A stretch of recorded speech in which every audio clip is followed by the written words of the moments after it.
오늘은 갓생과 번아웃에 관해서 이야기를 해보려고 합니다. 작년부터 갓생이라는 말이 유행이 되면서 SNS에는 완벽한 하루를 보내는 사람들의 인증샷이 참 많은데요. 새벽에 5시에 기상을 하거나 아침에 운동을 하거나 독서를 한다거나 공부를 하는 등 하루 종일 쉴 틈 없이 뭔가를 해내는 분들이 참 많습니다. 최근 한 조사 결과를 보니까 89.1%의 사람들이 갓생을 보내다가 번아웃 증후군을 경험했다고 해요. 저는 자기 개발을 시작한 지 1년이 조금 안 되었는데 처음에는 무작정 미라클 모닝도 시도를 해보고 무리한 루틴을 지키려는 행동도 했었습니다.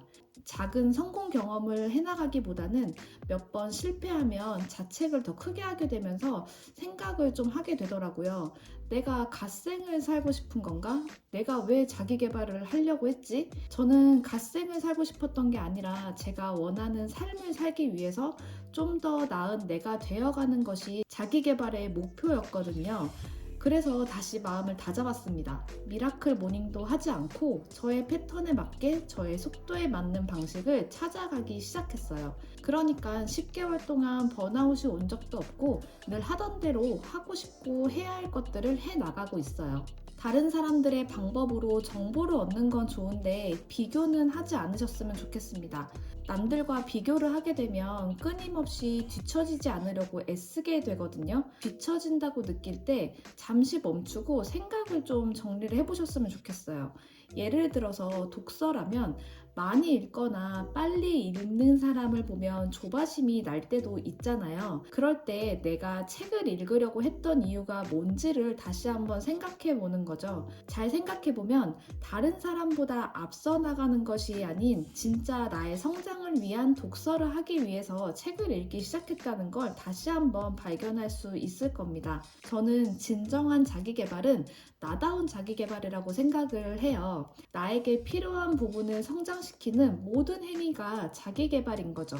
남과의 비교가 아닌 내가 어제보다 오늘 얼마나 더 성장했는지, 그 과정에 얼마나 집중하고 있는지가 가장 중요한 겁니다. 나의 성장에만 집중할 수 있는 방법은 첫 번째로는 자신만의 기록을 남겨보는 거예요. 일기든 체크리스트든 뭐든 좋습니다.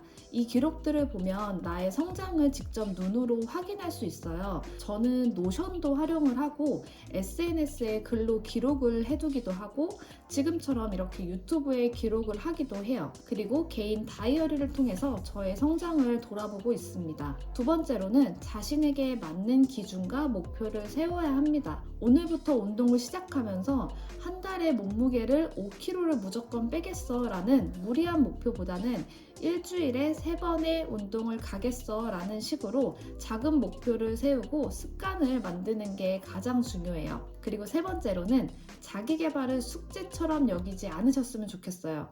자기 개발의 목적은 더 나은 내가 되기 위해서가 아닐까요? 경우에 따라서 물론 하기 싫은 것도 억지로 습관을 만들어야 하는 것도 있고 필요하기도 하겠지만 자기 개발은 평생 해야 하는 거라고 저는 생각하기 때문에 스트레스를 받으면서 하는 건 옳은 방법이 아니라고 생각합니다. 그리고 마지막으로 가끔은 멈춰서서 점검하는 시간을 가져보세요. 한 달에 한 번씩 회고를 하면서 방향을 점검해 보거나 내가 제대로 하고 있는지 다른 더 나은 방법은 없는지 중간중간 점검을 해보는 것도 중요합니다. 이렇게 하면 불안감에 쫓기지 않게 되기 때문에 자기 개발을 하는 과정에서 오는 번아웃을 피할 수 있게 돼요. 빠르게보단 바르게 가자. 제가 참 좋아하는 말인데요. 방향이 맞다면 천천히 가도 괜찮습니다. 무조건 몇 개월 안에 1년 안에 목표를 이루지 못하고 해서 실패한 것은 아니니까요. 그 과정에서 분명 우리는 성장했고 변화했을 겁니다. 여러분만의 페이스로 여러분만의 방식으로 성장해 나가셨으면 좋겠습니다. 저는 그게 진정한 갓생이라고 생각합니다.